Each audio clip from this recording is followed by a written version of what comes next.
오늘 우리가 보는 본문의 내용은 나병 환자 10명이 깨끗함을 받게 되는 일을 보고 있는데요. 예수님께서 예루살렘으로 가시는 길에 사마리아와 갈릴리 사이를 지나게 되었습니다. 어떤 마을에서 10사람의 문병 환자를 만나게 되었다라고 성경은 얘기해주고 있고, 이 문자들은 사람들과 가까이 할 수 없으니까 멀리 서서 예수님께 말을 하게 되죠. 선생님, 우리에게 자비를 베풀어 주세요 라고 그렇게 말하고 있는 것을 볼 수가 있게 되는데요. 그래서 예수님 말씀하시기를 제사장에게 가서 너희 몸을 보여야 한다 이렇게 하셨고, 그들은 그 말씀을 믿고 가는 중에 몸이 깨끗하게 되는 놀라운 기적들을 경험할 수 있게 되었습니다. 그런데 웬일인지 그 중에서 9명은 이제 주님께 돌아오지 않았고 1명만 예수님께 돌아와 하나님께 영광을 돌렸다 이렇게 되어져 있는데요. 다른 9명은 어디 갔는지 성경에는 잘 나타나 있진 않아요. 예수님께 돌아온 한 사람은 이 발 앞에 엎드려서 감사를 드렸는데 성경은 이 사람에게 사마리아 사람이었다라고 지칭해주고 있죠. 그리고 예수님은 이렇게 말씀하십니다. 10사람이 다 깨끗하게 되지 않았니? 이렇게 질문을 던지고요. 그런데 9은 어디 있느냐? 이렇게 말씀하셨고 그 말을 하신 뒤 예수님은 이렇게 말씀하셨어요. 함께 다 같이 읽도록 하겠습니다. 시작. 일어나라 가라 내 믿음이 너를 구원하였느니라. 아멘. 이 내용을 통해서 우리가 가지게 되는 가장 큰 의문점은 바로 맨 마지막 부분에 예수님께서 내 믿음이 너를 구원하였다라는 그런 말씀이 됩니다. 예수님은 이제 그 모든 사람들을 구원한 것처럼 보이는데 왜 그 한 사람에게 말씀하시기를 내 믿음이 너를 구원하였다 이렇게 말씀하신 걸까요? 이 말씀을 이해하기 위해서 우리는 먼저 우리가 기대하고 생각하는 것, 그 생각하는 구원이라는 것이 어떤 것인가 여기에 대한 고민을 반드시 해봐야 될 필요가 있을 텐데요. 많은 사람들이 이 본문을 보고 집중하는 것은 다른 것이 아니라 바로 문병자들이 고침을 받았다라는 그런 내용이 됩니다. 그러나 예수님은 이러한 문제를 굉장히 대수롭지 않게 대하시면서 이 문병에 걸린 자들에게 너희 몸을 제사장에게 보여라 이렇게 말씀하십니다. 그러니까 그들의 병을 치료해 주시는 것이 뭐 그렇게 예수님에게는 어려운 일이 아니다 이런 것들을 얘기해 주고 있는 건데, 물론 우리에게 있어서 이 병이 고침받는 것은 대단히 큰일이고 삶에서 만나는 무섭고 또 대단한 문제이긴 하지만 우리가 이 죽을 병에 걸리거나 삶에 해결하기 힘든 문제를 만나는 건 분명히 어려운 일이죠. 그러나 예수님에게 그러한 문제는 아무것도 아니라는 것을 성경은 가르쳐주고 있는 것이에요. 많은 사람들이 그리스도인들이나 예수 믿는 우리들을 바라보면서 이렇게 얘기할 때가 있죠. 야, 너는 예수 믿는데 왜 이렇게 어려움이 오냐, 문제가 오냐, 너는 왜 이 모양이냐 이런 말을 하게 돼요. 때로는 믿지 않은 자들도 말하기를 야, 너는 예수를 믿는다는데 애가 뭐 이렇게 문제가 많은 거야 라는 구박을 하기도 하니까 때로는 이제 우리의 자존심이 무너질 때가 한두 번이 아닙니다. 예수 믿으면 이런저런 문제로 생기지 않고 병도 고침을 받고 뭐 사업도 어려움 나가지 않고 관계적으로 굉장히 좋아야 될 텐데 그렇지 않으니까 내가 그들에게 무엇을 자랑해야 될지 무엇을 말해야 될지 모를 때가 굉장히 많이 생기더라는 거예요. 그러면 이게 중요한 게 성경은 그리스도인이 되는 것이 무엇이라고 얘기하고 있을까요? 야, 너가 예수 믿으면 너 이제 걱정도 없고 문제도 없고 관계도 해결되고 다 모든 게 다 좋아질 거야. 이게 그리스도인이 되는 거야. 이렇게 얘기했다면 우리가 만약에 그런 것들을 누리지 못하고 있을 때 이렇게 얘기할 수 있겠죠. 내가 믿음이 없는 거 아닌가? 내가 기도하지 않아서 그런 거 아닌가? 이런 생각을 할 수도 있을지도 모르겠습니다. 그러나 성경이 얘기해주고 있는 그리스도인, 예수 믿는 것은 그런 것이다라고 정의한 적이 한 번도 없다라는 거예요. 단도직입적으로 말씀드리면 우리가 구원받는 것, 즉 예수를 믿는 것은 무엇인가 보니까 요한복음 17장 3절에 보면 이렇게 정의해주고 있어요. 함께 다 같이 읽도록 할게요. 시작. 영생은 곧 유일하신 참 하나님과 그가 보내신 자 예수 그리스도를 아는 것이니이다. 아멘. 이 말을 조금 바꾸면 이 영생이란 단어를 구원이라고 바꿔보면요. 이렇게 돼요. 구원은 곧 유일하신 참 하나님과 그가 보내신 자 예수 그리스도를 아는 것이다. 이렇게 얘기하는 것이 구원이라는 거예요. 그러면 우리가 믿고 있는 구원, 예수를 믿고 있는 것은 무엇이냐라고 했을 때 예수 믿는 것이 어떤 다른 것들을 얻는 게 아니라 내가 구원받는다는 것은 곧 하나님이 누구신지 알고 예수 그리스도가 누구신지를 알게 되는 것이 곧 구원이다라고 성경은 강조해주고 있다라는 겁니다. 그러니까 하나님을 아는 것, 예수 그리스도를 아는 것이 그게 곧 구원인데, 또한 요한복음 14장에 보면 예수님이 이렇게 얘기했어요. 너희가 나를 알았더라면 내 아버지도 알았는데 이제부터는 너희가 그를 알았고 또 보았다 이렇게 하셨기 때문에 예수님을 아는 것, 그것은 곧 영생의 자리에 가는 것임을 보여주고 있는데요. 예수님을 깊이 아는 것이 중요한 이유는 예수님이 이렇게 얘기하셨기 때문이에요. 14장 6절 함께 다 같이 읽도록 할게요. 시작. 예수께서 이르시되 내가 곧 길이요 진리요 생명이니 나로 말미암지 않고는 아버지께로 올 자가 없느니라. 아멘. 즉 예수님을 알게 되면 우린 진리의 길을 가게 되는 것이고요. 그것이 곧 아버지께 가는 길이기 때문에 우린 예수님을 아는 일에 힘써야 되는 것이고 그것이 곧 그리스도인이 되는 모든 것이라고 얘기할 수가 있는 거예요. 예수를 믿는 건 내가 무언가를 얻은 것과는 관계가 없다라는 거예요. 그럼 도대체 예수를 믿으면 우리에게 주어지는 세상에서 받게 되는 이익은 뭐냐? 이 질문을 던질 수밖에 없는데 이 이익성에 대하여서 제자들도 우리와 같은 마음을 품었던 것 같습니다. 예수님이 분명히 자기를 보는 것, 나를 아는 것, 그게 곧 하나님을 아는 것이다 라고 했더니 계산이 빠른 제자들이 있잖아요. 그러니까 계산 빠른 사람이 누가 있어요? 빌립 같은 사람 빠르잖아요. 빌립이 얘기하는 거예요. 빌립이 이르되 주여 아버지를 우리에게 보여주세요. 그러면 족하겠습니다. 라고 하면서 아버지를 보여달라 말하고요. 그러니까 이게 이 얘기예요. 그러니까 내가 그러면 좀 더 뭔가 증거를 좀 주세요. 뭔가 내가 예수 믿을 때 뭔가 조금 더 대단한 세상이 말할 수 있는 증거를 좀 내놓으세요 라고 요구를 예수님께 던지는 빌립의 모습을 볼 수가 있게 되죠.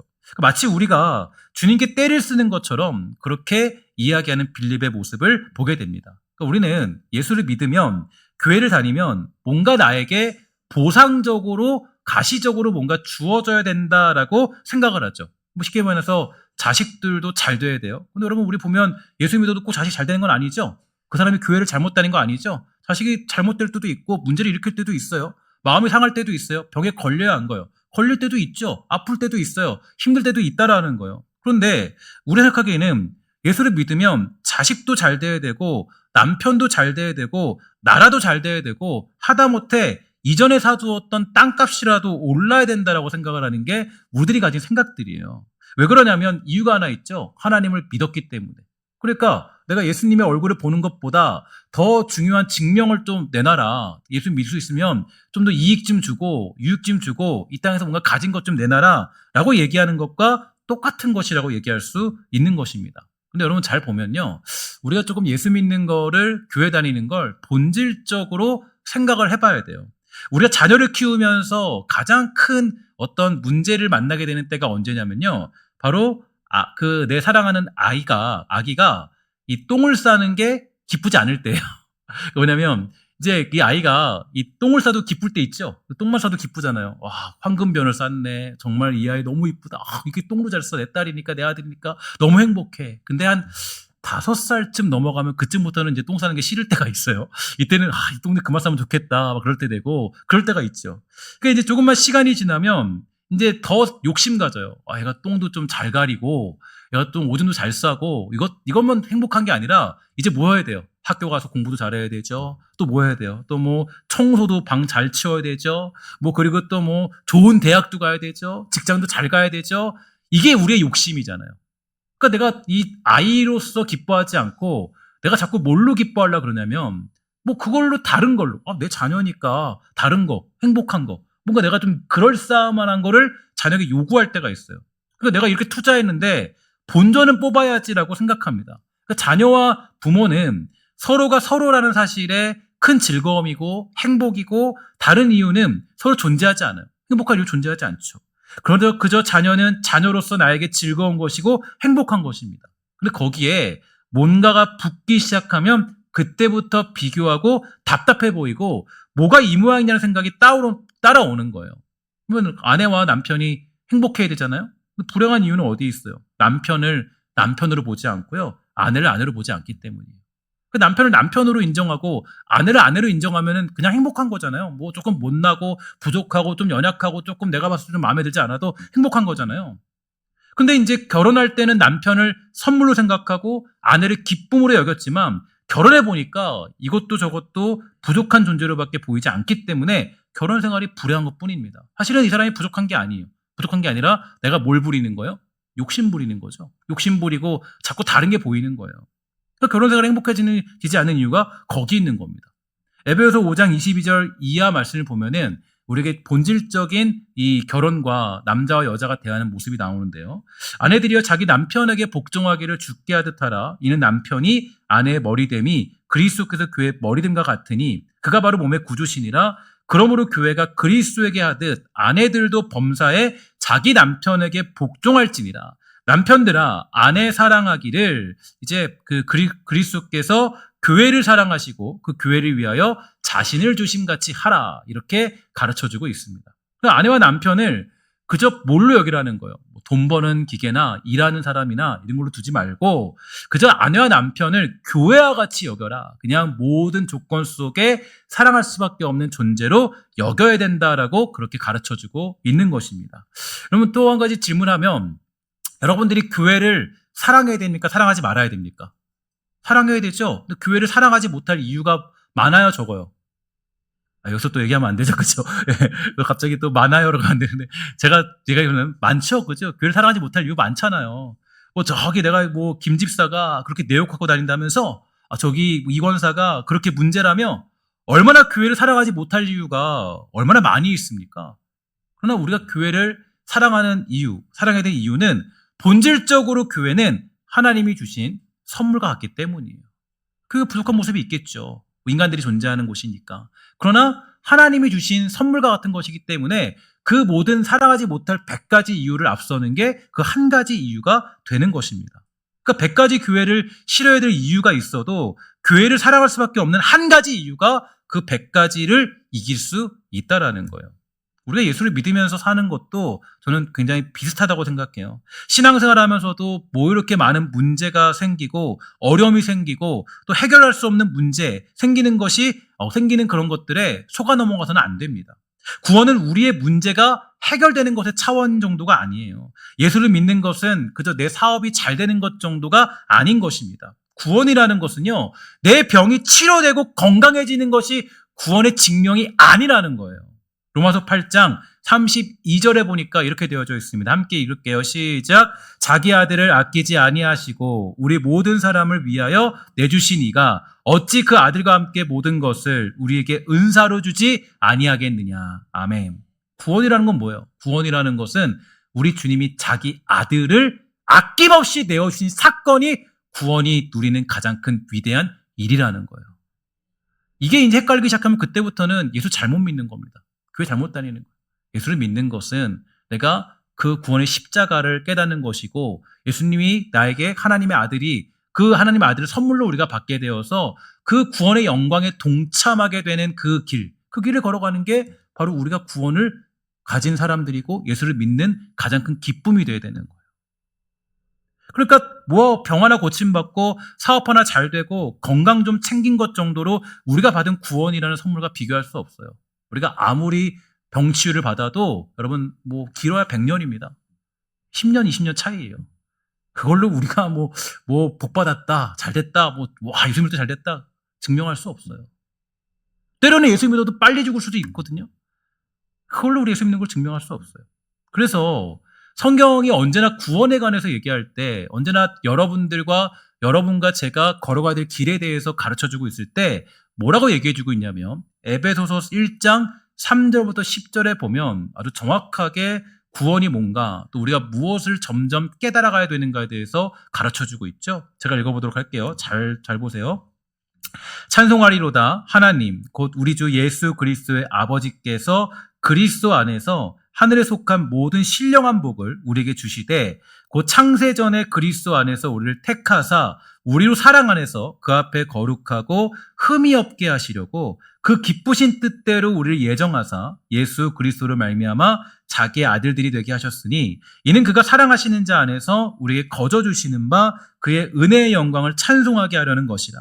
우리는 그리스도 안에서 그의 은혜의 풍성함을 따라 그의 피로 말미암아 속량 곧 죄사함을 받았느니라.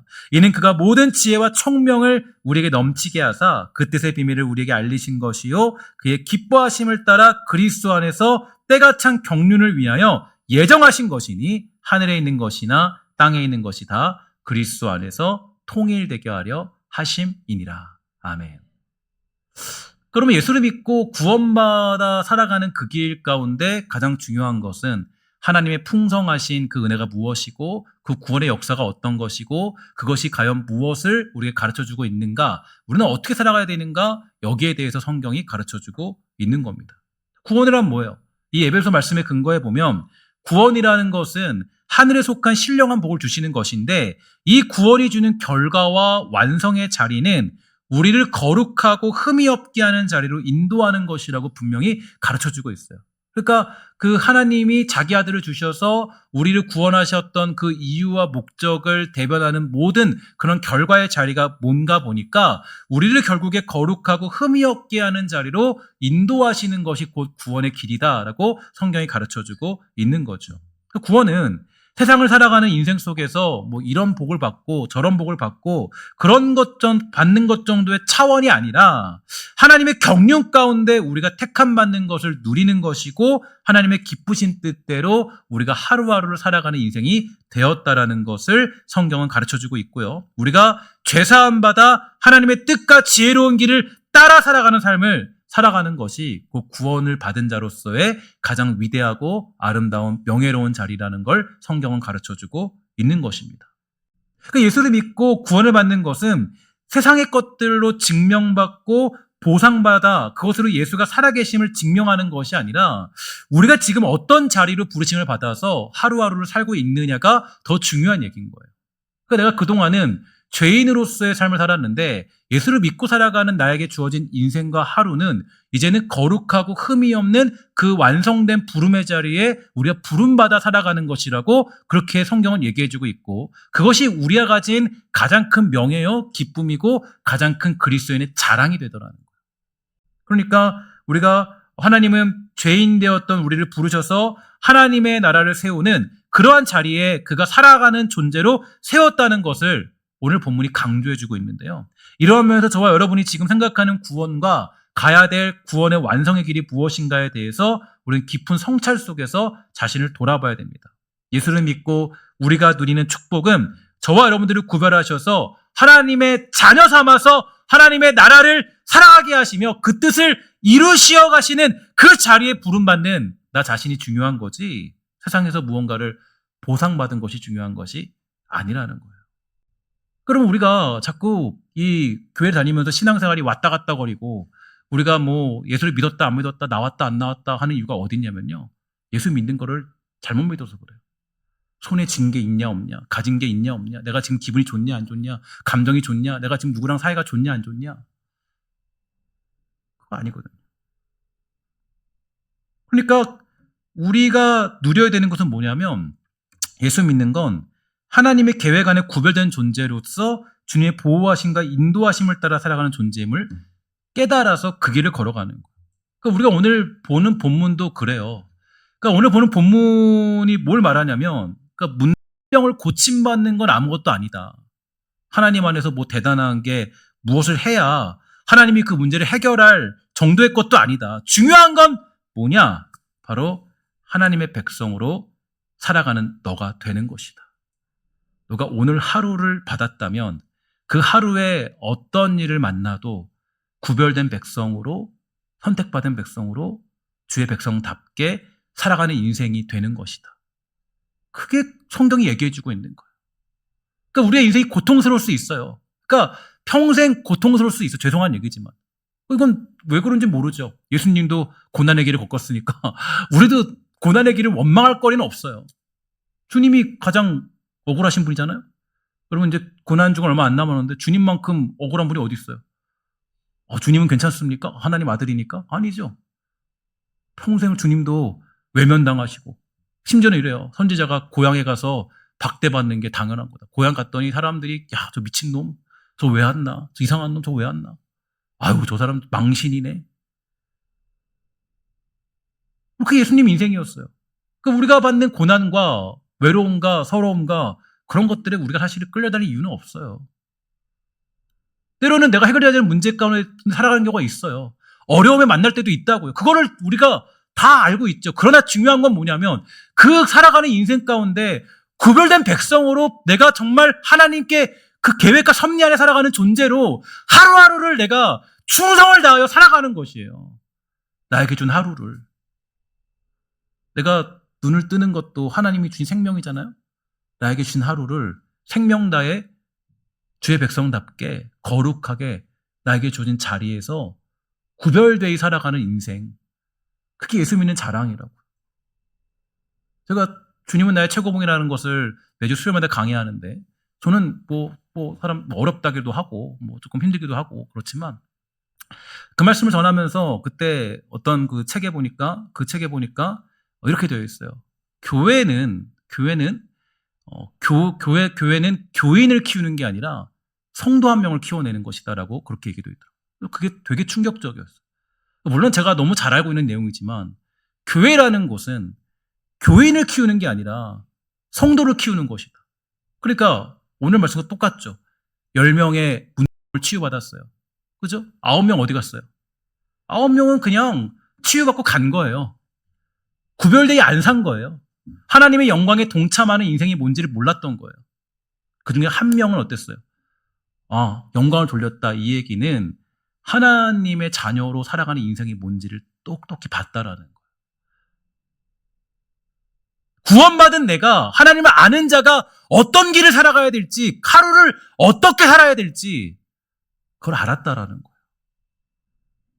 그러니까 저는 오늘 본문의 내용이 여러분들 아마 많이 읽어봤을 거예요. 근데 조금 더 깊이 묵상해 보세요. 도대체 이게 어떤 내용인지, 나에게 주는 메시지는 어떤 것인지, 지금 이 내용이 나에게 어떤 것을 말하고 있고 무엇을 가르쳐주고 있는지. 골로새서 2장 6절과 7절인데요. 우리 함께 다 같이 우리 마음에 새기면서 읽도록 하겠습니다. 시작.